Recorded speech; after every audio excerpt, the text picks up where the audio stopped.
کبھی سوچا ہے کہ ایک عام شہری کے طور پر اگر آپ کو لگے کہ کوئی سرکاری ادارہ یا کوئی آفیسر اپنی طاقت کا غلط استعمال کر رہا ہے تو آپ اصل میں کر کیا سکتے ہیں؟ جی کیا ہمارے پاس کوئی ایسا آئینی ہتھیار ہے جس سے حکومت کو قانون کے دائرے میں رہنے پر مجبور کیا جا سکے؟ بالکل ہے، اور آج ہم اسی پر بات کر رہے ہیں۔ آج ہم آئین پاکستان کے ایک ایسے ہی بہت بہت طاقتور آرٹیکل پر گہرائی سے بات کرنے والے ہیں جو شہریوں اور یہ اختیار دیتا ہے۔ اور یہ آرٹیکل ہے 199۔ اسے اکثر صرف وکیلوں کی زبان سمجھا جاتا ہے، لیکن حقیقت میں یہ ہر شہری کے حقوق کا آپ کہہ لیں کہ محافظ ہے۔ اچھا، یہ ہائی کورٹس کو وہ اختیارات دیتا ہے جن سے وہ انتظامیہ کو جوابدہ بنا سکتی ہیں۔ ہمارے پاس اس آرٹیکل کا اصل متن بھی موجود ہے، اور آج ہم اس کی قانونی پیچیدگیوں کو کھول کر دیکھیں گے کہ یہ عام آدمی کی زندگی پر کیسے اثر انداز ہوتا ہے۔ بالکل۔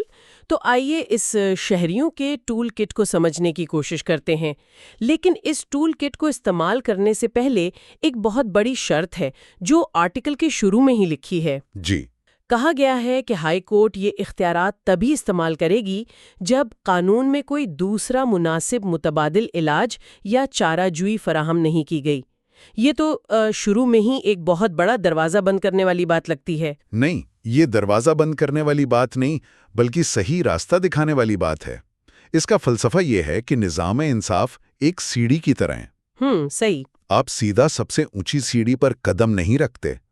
آئین کا منشا یہ ہے کہ ہائی کورٹ، جو کہ ایک اعلیٰ عدالت ہے، اس پر غیر ضروری بوجھ نہ ڈالا جائے۔ ہاں، اگر آپ کا مسئلہ کسی نچلی عدالت سے، کسی خصوصی ٹریبیونل یا محکمے کے اندرونی اپیل سے حل ہو سکتا ہے، تو آپ کو پہلے وہاں جانا چاہیے۔ اچھا، ہائی کورٹ کا یہ اختیار ایک طرح سے آخری سہارا ہے، جب باقی تمام دروازے بند ہو جائیں۔ یعنی عدالت سب سے پہلے یہ پوچھے گی کہ بھائی یہاں آنے سے پہلے باقی سب راستے آزما لیے؟ بالکل۔ یہ ایک طرح کا فلٹر ہے۔ چلیے مان لیتے ہیں کہ ایک شخص اس فلٹر سے گزر گیا، اس کے پاس واقعی کوئی اور راستہ نہیں تھا۔ اب اس کے ہاتھ میں کون کون سے ہتھیار ہیں؟ عدالت اصل میں کر کیا سکتی ہے؟ اب یہاں سے اصل اختیارات شروع ہوتے ہیں۔ سب سے پہلا اختیار کسی غیر قانونی کام کو ہونے سے روکنا ہے۔ روکنا؟ جی، اسے قانونی زبان میں پروہیبیٹری آرڈر کہتے ہیں۔ عدالت کسی بھی سرکاری اہلکار یا ادارے کو کوئی ایسا کام کرنے سے روک سکتی ہے جس کی قانون اسے اجازت نہیں دیتا۔ اس کی کوئی حقیقی مثال ہو سکتی ہے؟ کوئی ایسا منظرنامہ جو ہم اکثر دیکھتے ہیں؟ بالکل۔ فرض کریں کسی بڑے شہر میں سڑک کشادہ کرنے کا منصوبہ بنتا ہے، اور انتظامیہ بغیر قانونی تقاضے پورے کیے، یعنی مناسب نوٹس دیے یا لوگوں کی سنوائی کیے بغیر، دہائیوں پرانے محلوں میں گھروں پر نشان لگا دیتی ہے اور کہتی ہے کہ کل بلڈوزر آ جائیں گے۔ یہ تو بہت ہوتا ہے۔ جی، ایسی صورتحال میں مکون آرٹیکل 199 کے تحت فوری طور پر عدالت جا کر اس کارروائی کو چیلنج کر سکتے ہیں۔ وہ کہہ سکتے ہیں کہ یہ اقدام غیر قانونی ہے اور ان کے حقوق پامال ہو رہے ہیں۔ اور عدالت پھر اسے روک دے گی؟ عدالت اس پر فوری حکم امتناعی دے کر اس کارروائی کو روک سکتی ہے۔ ٹھیک ہے، یہ تو ہوا کسی کام کو ہونے سے روکنا۔ لیکن اگر کوئی غیر قانونی کام ہو چکا ہو، کوئی فیصلہ دے دیا گیا ہو، کیا اس کے بعد کچھ نہیں ہو سکتا؟ نہیں، بالکل ہو سکتا ہے۔ اسی شق کا دوسرا حصہ یہی کہتا ہے۔ عدالت کسی ہو چکے اقدام کو بھی غیر قانونی اور کالعدم قرار دے سکتی ہے۔ اسے ڈیکلریٹری آرڈر کہتے ہیں۔ اچھا۔ فرض کریں کہ کسی سرکاری افسر نے آپ کا لائسنس منسوخ کرنے کا حکم جاری کر دیا، جبکہ قانون کے مطابق یہ اختیار اس کے پاس تھا ہی نہیں، بلکہ کسی کمیٹی کے پاس تھا۔ تو آپ عدالت جا سکتے ہیں، اور عدالت اس پورے حکم نامے کو ہی غیر قانونی قرار دے کر ختم کر دے گی، جیسے وہ کبھی تھا ہی نہیں۔ جیسے وہ کبھی جاری ہی نہیں ہوا تھا؟ بالکل۔ یہاں ایک اہم نقطہ یہ بھی ہے کہ متن کہتا ہے کہ ان دونوں صورتوں میں درخواست صرف متاثرہ فریق یعنی اگریوڈ پارٹی ہی دے سکتا ہے۔ اس کا مطلب ہے کہ اگر میرے پڑوسی کا گھر گرایا جا رہا ہے تو میں عدالت نہیں جا سکتی، اسے خود جانا پڑے گا۔ بالکل درست۔ اسے قانونی اصول لوکس اسٹینڈنگ کہتے ہیں۔ آپ کو عدالت کو یہ ثابت کرنا پڑتا ہے کہ اس معاملے سے آپ کا براہ راست تعلق یا مفاد وابستہ ہے۔ ٹھیک ہے، یہ اس لیے ہے تاکہ عدالتوں کو غیر سنجیدہ یا غیر متعلقہ درخواستوں سے بچایا جا سکے۔ لیکن یہیں سے ایک دلچسپ موڑ آتا ہے، کیونکہ آرٹیکل 199 میں کچھ ایسے اختیارات بھی ہیں جہاں یہ متاثرہ فریق ہونے کی شرط لاگو نہیں ہوتی۔ اچھا، یہ تو بہت دلچسپ بات ہے۔ یعنی کچھ معاملات میں کوئی بھی شہری عدالت جا سکتا ہے؟ جی ہاں، اور ان میں سے پہلا اختیار شاید آئین میں دیا گیا سب سے بنیادی انسانی تحفظ ہے۔ اسے حفظ بیجا یا ہیبیس کارپس کہتے ہیں۔ ہیبیس کارپس؟ اس کا لفظی مطلب ہے جسم کو پیش کرو۔ یہ حفظ بیجا والی بات تو سیدھی سیدھی فلموں والی لگ رہی ہے، جسم کو پیش کرو۔ یہ تو آئین میں ایک سپر پاور جیسی چیز دے دی گئی ہے۔ یہ ایک آئینی سپر پاور ہی ہے۔ تو یہ عملی طور پر کیسے کام کرتا ہے؟ مطلب کیا واقعی کوئی بھی اٹھ کر درخواست دے سکتا ہے؟ بالکل۔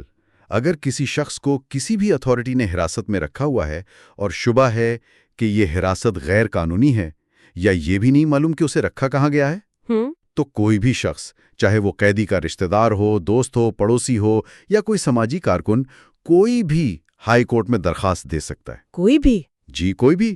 اس پر عدالت فوری حکم جاری کرتی ہے کہ اس شخص کو چاہے وہ جہاں بھی ہو ہمارے سامنے پیش کیا جائے۔ پھر عدالت خود یہ اطمینان کرتی ہے کہ اس کی گرفتاری اور حراست قانون کے مطابق ہے یا نہیں۔ واو! یہ غیر قانونی گرفتاریوں اور جبری گمشدگیوں کے خلاف شہریوں کے ہاتھ میں ایک بہت مؤثر ڈھال ہے۔ یہ واقعی ایک بہت بڑا تحفظ ہے۔ تو یہ تو ہوا کسی شخص کی غیر قانونی حراست کا معاملہ، لیکن آپ نے کہا تھا کہ ایک اور اختیار بھی ہے جہاں کوئی بھی شخص عدالت جا سکتا ہے۔ جی، اسے کہتے ہیں کوو وارنٹو، جس کا مطلب ہے کس اختیار کے تحت۔ کس اختیار کے تحت؟ اس حکم کے ذریعے عدالت کسی بھی سرکاری عہدیدار سے پوچھ سکتی ہے کہ وہ کس قانون کے تحت یہ عہدہ سنبھالے ہوئے ہے۔ اچھا، تو یہ کو وارنٹو والا اختیار تو بہت دلچسپ ہے۔ یعنی کوئی بھی شہری کسی بھی بڑے سرکاری آفیسر کی تقرری کو چیلنج کر سکتا ہے؟ بالکل، لیکن یہ صرف تقرری کے خلاف نہیں، بلکہ یہ سوال بھی ہے کہ کیا وہ شخص اس عہدے پر رہنے کا اہل بھی ہے یا نہیں۔ فرض کریں کسی اہم سرکاری عہدے کے لیے ماسٹرز کی ڈگری لازمی تھی اور بعد میں یہ بات سامنے آتی ہے کہ اس افسر کی ڈگری ہی جعلی تھی، تو عدالت اسے عہدے سے ہٹا سکتی ہے؟ یہ تو بہت بڑا اختیار ہے۔ کیا یہ اکثر استعمال ہوتا ہے؟ جی ہاں، پاکستان کی عدالتی تاریخ میں ایسی کئی مثالیں موجود ہیں جہاں اعلیٰ عہدوں پر کی گئی تقرریوں کو عدالت نے اسی اختیار کے تحت کالعدم قرار دیا ہے۔ اچھا۔ اس کا مقصد یہ یقینی بنانا ہے کہ عوامی عہدے ذاتی پسند ناپسند یا سیاسی بنیادوں پر نہیں، بلکہ قانون اور اہلیت کی بنیاد پر پر کیے جائیں۔ یہ عوامی احتساب کا ایک اہم ذریعہ ہے۔ اور اس ٹول کٹ میں آخری اور شاید سب سے وسیع اختیار بنیادی حقوق کے نفاذ کا ہے۔ بالکل۔ آئین کا حصہ دوم شہریوں کو بہت سے بنیادی حقوق دیتا ہے۔ اظہار رائے کی آزادی، اجتماع کی آزادی، جائیداد کا حق، کاروبار کا حق وغیرہ وغیرہ۔ جی۔ اگر حکومت یا کوئی بھی سرکاری ادارہ ان میں سے کسی بھی حق کی خلاف ورزی کرتا ہے تو متاثرہ شخص ان حقوق کے نفاذ کے لیے براہ راست ہائی کورٹ سے رجوع کر سکتا ہے۔ یہ ایک بہت وسیع اختیار ہے اور اس کی کوئی متعین حد نہیں ہے۔ تو یہ اختیارات واقعی بہت وسیع ہیں، لیکن کیا یہ لامحدود ہے یا آئین ان پر کچھ لگام بھی ڈالتا ہے؟ کوئی بھی اختیار لامحدود نہیں ہوتا۔ آئین نے خود اس طاقت کے غلط استعمال کو روکنے کے لیے کچھ حدود مقرر کی ہیں۔ مثلاً؟ ایک اہم پابندی شک 1A میں ہے، جو کہتی ہے کہ ہائی کورٹ آرٹیکل 199 کے تحت از خود نوٹس یا سو موٹو نہیں لے سکتی۔ یعنی عدالت خبروں میں کوئی بات دیکھ کر خود سے کوئی کارروائی شروع نہیں کر سکتی، اسے کسی کے درخواست دینے کا انتظار کرنا پڑے گا؟ بالکل۔ اس کے لیے کسی کا باقاعدہ طور پر درخواست دائر کرنا لازمی ہے۔ عدالت صرف اسی درخواست کے دائرے کار میں رہ کر کارروائی کر سکتی ہے جو اس کے سامنے پیش کی گئی ہو۔ ٹھیک ہے۔ اسی طرح ایک اور اہم استثناء شک 3 میں ہے، مسلح افواج کے لیے ہے۔ یہ کہتی ہے کہ ہائی کورٹ کے یہ اختیارات مسلح افواج کے اراکین پر ان کی ملازمت کی شرائط یا سروس سے متعلق معاملات میں لاگو نہیں ہوں گے۔ اچھا، ان کے لیے اپنا الگ سسٹم ہے؟ جی، ان کے لیے اپنا الگ قانونی نظام اور ٹریبیونلز موجود ہیں۔ اب ایک بہت ہی عملی نقطے کی طرف آتے ہیں جو عبوری احکامات یعنی انٹرم آرڈر سے متعلق ہے۔ یہ اکثر خبروں میں رہتا ہے کہ عدالت نے حکم امتناعی جاری کر دیا، اس پر بھی کچھ پابندیاں ہیں؟ جی، اور یہ بہت اہم ہے۔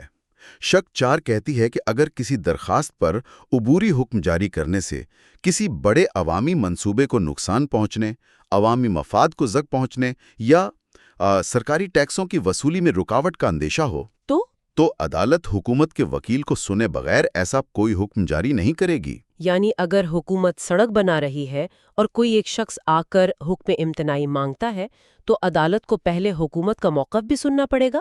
بالکل۔ اور صرف یہی نہیں، اگر عدالت پھر بھی حکم جاری کرنا ضروری سمجھتی ہے تو اسے تحریری طور پر وجوہات بھی ریکارڈ کرنی ہوں گی کہ اس کے حکم سے ویسا کوئی نقصان نہیں ہوگا جیسا کہ خدشہ ظاہر کیا جا رہا ہے۔ یعنی چیک اینڈ بیلنس رکھا گیا ہے۔ جی، اس کا مقصد یہ ہے کہ عدالتی کارروائی کی آڑ میں پورے ملک یا شہر کے مفاد کو روکا نہ جا سکے۔ اور ان عبوری احکامات کی مدت پر بھی ایک پابندی ہے جو کہ 6 مہینے ہے۔ یہ پابندی تو بہت سخت لگتی ہے۔